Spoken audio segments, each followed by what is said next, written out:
Ladies and gentlemen, UFC 321 has just taken place. Was a little bit of a mess. We'll just go ahead and get straight into it.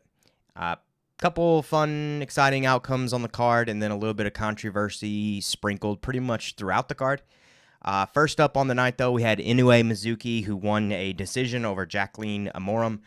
Fun scrap there. Inoue Mizuki, 330 underdog by decision. You probably could have got her north of plus 500, something like that.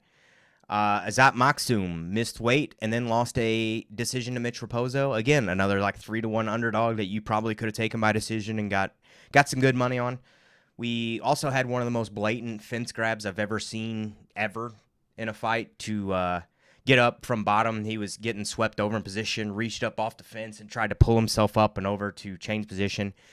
Immediate point taken, which was it was good to see, also kind of surprising because generally you get a warning. I think it was because it was so impactful on the positioning of the fight and what was taking place there. So immediate point taken, which, good to see. And then Mitch Raposo, who was already up on the card, launches further up on the judges' cards, I should say, winning a decision. Hamdi Abdel Wahab versus Chris Barnett. More controversy somewhat. Chris Barnett, who generally just looks like garbage when he comes out here. I don't know how he's still in the UFC. He will be cut after this. Gets taken down repeatedly.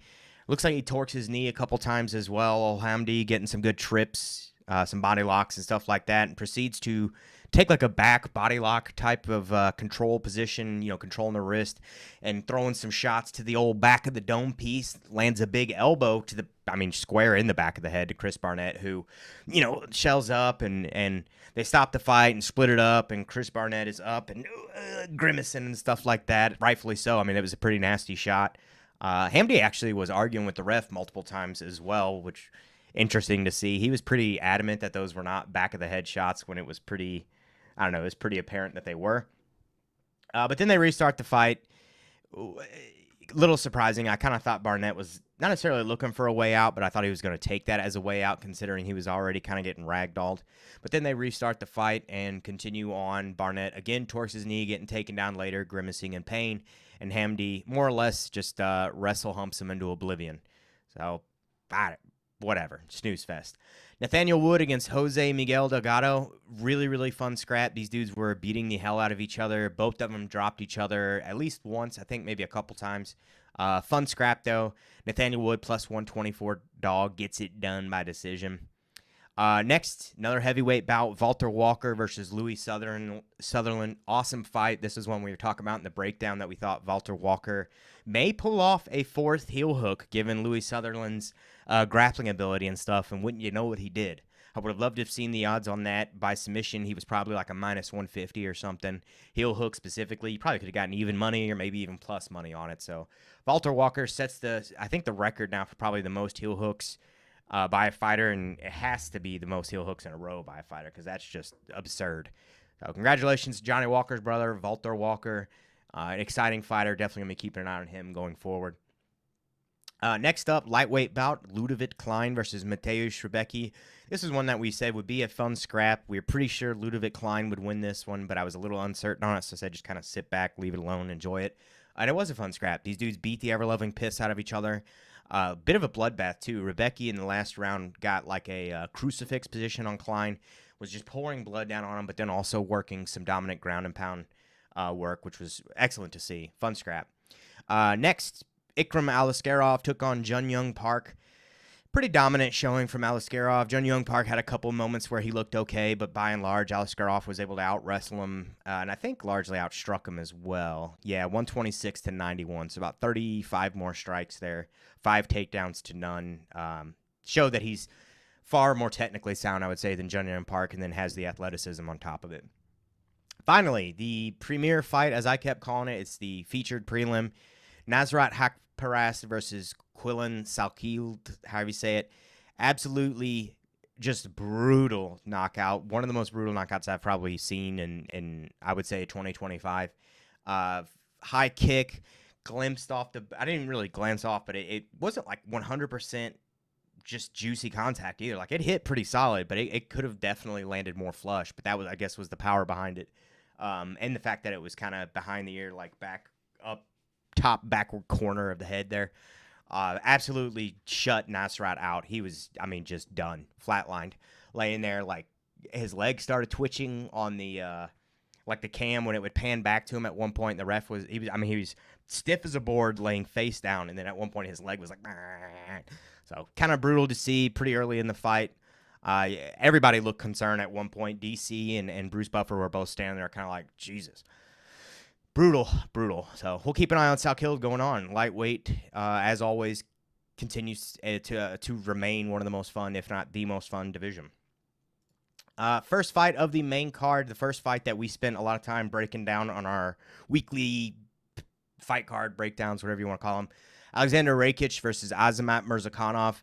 Fun scrap. We were saying that Rakic would have the physicality advantage, but that Murzakanov is probably the more technical of the two, has a better chin, is more durable, he's probably faster, and is able to get in there, close the distance, and land inside the pocket, which is pretty much what he did. He stepping in while Rakic was also stepping in to throw wide. He threw a tight, excuse me, like a lead. It's kind of like a jab or maybe just a straight, but either way, he was stepping in with it, so he had the momentum behind him, and then Rakic stepping in as well. The collision added a little bit of spice on a shot that was not really all that crazy. Get this pouch in my mouth, and put Rakic out, dropped him, hammered on him. Really didn't need the follow-up shots, but did land one or two more follow-up shots when the ref split it up, and then a little bit of poor sportsmanship. Murzakanov said, "Let's go," or something like that in his face twice after he knocked him the hell out. But I think it was because, and I didn't hear them really touch on that, but Rakic, I think, said that to him at the weigh-ins, and Murzakanov got all like, and was like staring him down and shit at the weigh-ins. So I think he was basically just saying back to him what Rakic had said to him at the weigh-ins, I believe. Don't quote me on that. Fun scrap, though. We were right on that one, at least. Volkov versus Jelton Almeida. Flip-flopped on this one on my individual weekly breakdown. I took Volkov, and then on the money grab with Andrew Morin, I think I said Almeida, but I was very torn on this back and forth. Split decision for Volkov. I don't necessarily think he won that one. I kind of thought Almeida won it with the takedowns and the ground control, but he wasn't doing much on the ground, so I thought they would give it to him. But total strikes, you can actually see here, Volkov outlanded him by damn near 100 strikes. 7 takedowns to none. 1 reversal from Volkov that was early in the fight. I think that was the first round, maybe tail end of the first round. 24 significant strikes to 9. It's kind of like some weird karmic justice. One, because Almeida didn't do diddly shit on the ground, and then also Volkov lost that kind of debatable split decision to Ciryl Gane. I think it was earlier this year, so good to see him get one back, one go in his favor instead. Next for Volkov, honestly, we give him Ciryl Gane back, give him the rematch, or maybe they'll rematch. Well, we'll get to that. I don't want to put the cart before the horse here, but we'll get to Ciryl Gane next. Third fight from the top, we have the last bantamweight bout of the evening. Umar Nurmagomedov versus Mario Batista. Really fun scrap. This was one that we were saying Mario Batista was getting slept on a bit. That line was over plus 500 come fight time. It should have been like a 2-1, maybe a 3-1 dog. Should not have been freaking plus 550 or whatever the hell it swelled to. But Umar, I mean, it was basically what we said. Umar's going to win by decision. He probably has the wrestling dominance, the chain wrestling, the ability to control the fight. But Mario Batista is no slouch in the wrestling. He's physically gifted. He's very strong. He's very fast.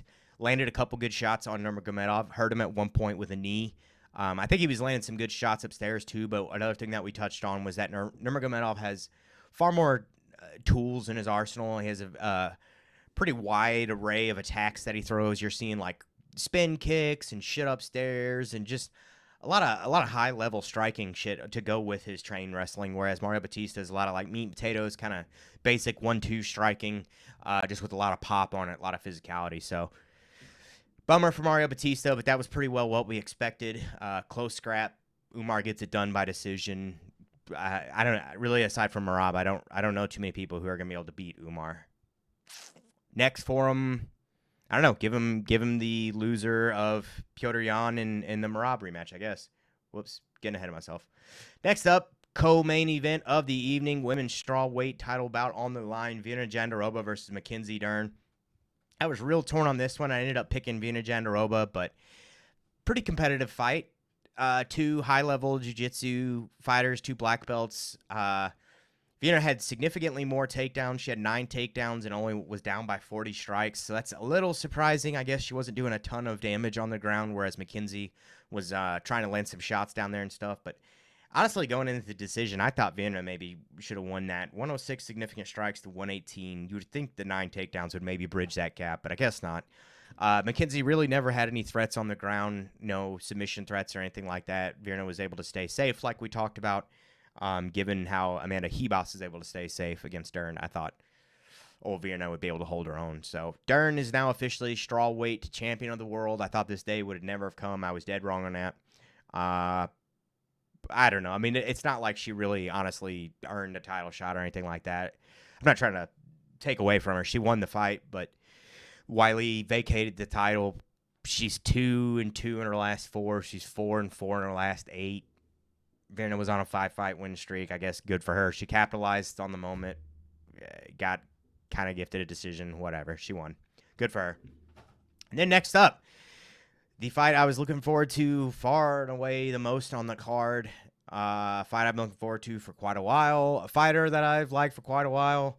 Tom Aspinall, who has been sidelined for like 15 fucking months, fights Ciryl Gane, and it ends in a first round no contest. Could not continue. Ciryl Gane proceeds to let's break down the whole fight. Fight starts off, it's pretty competitive. Both of them landed low kicks. Ciryl Gane going for the knee stomps a couple times. Landed the jab pretty well, though. He had bloodied Tom Aspinall's nose. Not landing any real big shots, but a couple good straights. And then right there before the eye poke and no contest happened, Tom had started to somewhat put it together. He landed a real hard low kick. He had just before that thrown a spin kick to the body, which surprised the hell out of me. In our breakdown, I was talking about how Tom doesn't really throw a ton of kicks and stuff, but the occasional kick to the body, and then he throws out a spin kick to the body. So that was pretty interesting to see some developments to his game in the year and a half that he's been sidelined for this bullshit. But yeah, lands a low kick. Lands a couple shots upstairs, really seems to start, like maybe he was starting to get his rhythm and get his legs back under him from being out for a year and a half. And then proceeds to get eye poked. Not in one, but both eyes. Here you go. Just rakes him. Both eyes. Brutal. Now you can see that bloody nose I was talking about. Ugh. Brutal. Seen a lot of people shitting on Tom Aspinall, attacking him, saying, he was looking for a way out. He was losing this, that, and the other. He's lost before, people. He's lost a couple times before. I don't think it's that big of a deal. I mean, yeah, of course he's trying to protect his record and everything else, but I don't know, man. Maybe I'm crazy. I don't think he was looking for a way out. I genuinely think he couldn't see.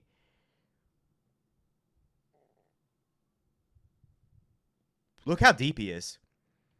His nail has disappeared into Tom's eye.